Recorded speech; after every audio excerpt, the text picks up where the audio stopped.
7일 주일 속건제를 드려야 할 때란 제목으로 레위기 5장 14에서 6장 7절의 말씀입니다. 사랑의 하나님 감사합니다. 오늘도 말씀으로 우리에게 찾아오시고 말씀 묵상의 시간을 주심에 감사합니다. 이 시간을 통하여서 하나님의 말씀이 들리기 원합니다. 복음이 들리기 원합니다. 말씀대로 믿고 살고 누리는 인생이 되게 하시고 이 시간에도 함께하여 주시옵소서. 감사드리옵고 예수님의 거룩하신 이름으로 기도드립니다. 아멘. 본문의 말씀입니다. 여호와께서 모세에게 말씀하여 이르시되 누구든지 여호와의 성물에 대하여 부지 중에 범죄하였으면 여호와께 속건제를 드리되 내가 지정한 가치를 따라 성소의 세겔로 몇 세겔 은에 상당한 흠 없는 수량을 양떼 중에서 끌어다가 속건제를 드려서 성물에 대한 잘못을 보상하되 그것의 5분의 1을 더하여 제사장에게 줄 것이요 제사장은 그 속건제의 수량으로 그를 위하여 속죄한즉 그가 사함을 받으리라. 만일 누구든지 여호와의 계명 중 하나를 부지 중에 범하여도 허물이라 벌을 당할 것이니 그가 내가 지정한 가치대로 양떼 중 흠없는 수량을 속건 제물로 제사장에게로 가져갈 것이요 제사장은 그가 부지 중에 범죄한 허물을 위하여 속죄한즉 그가 사함을 받으리라. 이는 속건제니 그가 여호와 앞에 참으로 잘못을 저질렀음이니라.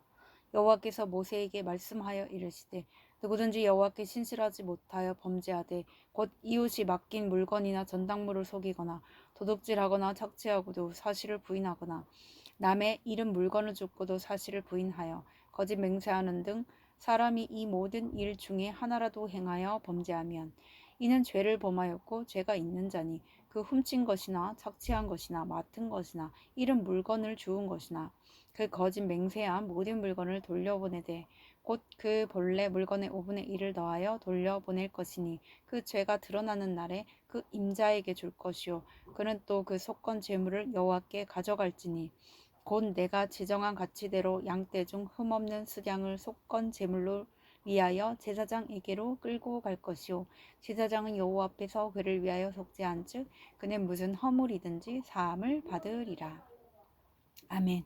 도움말입니다. 성물은 거룩한 물건이란 뜻으로 하나님께 바친 제물을 가리킵니다. 속건제는 손해를 입힌 죄에 대한 책임을 지고 배상하는 제사입니다. 세겔은 무게 단위로 1세겔은 약 11.4g입니다. 전당물은 돈을 빌리는 조건으로 맡긴 담보물을 말합니다. 본문 요약입니다. 누구든지 여호와의 성물에 대하여 부지 중에 범하거나 여호와의 계명을 범하거나 이웃에 대해 범죄하면 속건제를 드려야 합니다. 하나님은 범죄한 자가 속건 제물을 여호와께 가져오고 제사장이 여호와 앞에서 그를 위하여 속죄하면 무슨 허물이든지 사함을 받는다고 약속하십니다. 오늘의 중보기도입니다. 주의 말씀을 맡은 목회자들이 자신을 거룩히 구별하여 주께 드리는 신실함으로 사명을 감당하게 하옵소서. 아멘. 본문 해설입니다. 첫 번째, 성물에 대해 범죄했을 때 5장 14에서 16절의 내용입니다. 속건제는 범죄로 발생한 손해를 배상하는 데 초점이 있습니다. 하나님께 드린 제물은 어떤 사람이 드리기로 작정한 순간부터 하나님의 것으로 구별된 성물입니다. 따라서 드리기로 서원한 것을 잊고 부지 중에 드리지 않거나 제사장의 몫을 부지 중에 가져갔을 때라도 그 손해를 배상하는 속건제를 드려야 합니다. 거룩함은 나 자신을 구별하여 하나님께 드리는 것입니다. 하나님께 드린 내 시간과 헌금, 노력만 아니라 드리기로 작정한 마음 자체가 구별된 것이기에 잊지 않고 지켜야 합니다. 적용 질문입니다. 내가 하나님께 구별하여 드리기로 작정했지만 아직 드리지 않고 있는 것은 무엇입니까? 두 번째, 계명을 범했을 때 5장 17에서 19절의 내용입니다. 한 나라의 국민으로 살면서 어떤 법규를 어겼을 때 그 법규를 몰랐다는 이유로 죄책이 없어지진 않습니다. 마찬가지로 하나님의 백성이면서 하나님이 정하신 계명을 범했을 때 알지 못했다는 이유로 벌을 면할 순 없습니다.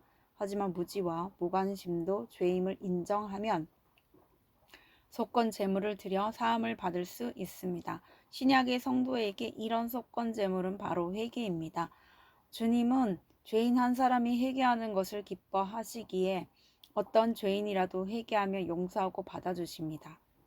적용 질문입니다. 가정이나 교회에서 내가 몰라서 그랬다며 변명하고 합리화하는 것은 무엇입니까? 남이 내 잘못을 지적할 때 인정과 부정 중 무엇을 더 자주 합니까? 세 번째, 여호와께 신실하지 못했을 때 6장 1에서 7절의 내용입니다.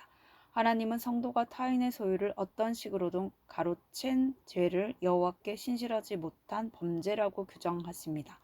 따라서 어떤 이유와 명분으로도 이웃의 소유를 훔치거나 착취하는 일을 합리화할 순 없습니다. 모든 것이 하나님의 것이며 그것을 각 사람에게 필요에 따라 맡겨지는 분도 하나님이시기에 경계를 지켜 이웃의 소유를 탐하지 않는 것이 하나님의 주권을 인정하는 신실함입니다. 신실함을 깨뜨린 죄가 무겁기에 하나님은 그분께 속건 제물을 드리기 전 원금의 20%를 더할 만큼 철저히 배상하라고 하십니다.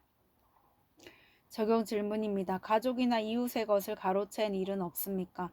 있다면 어떻게 배상하겠습니까? 소유의 분배 또한 하나님의 주권 아래 있음을 인정합니까?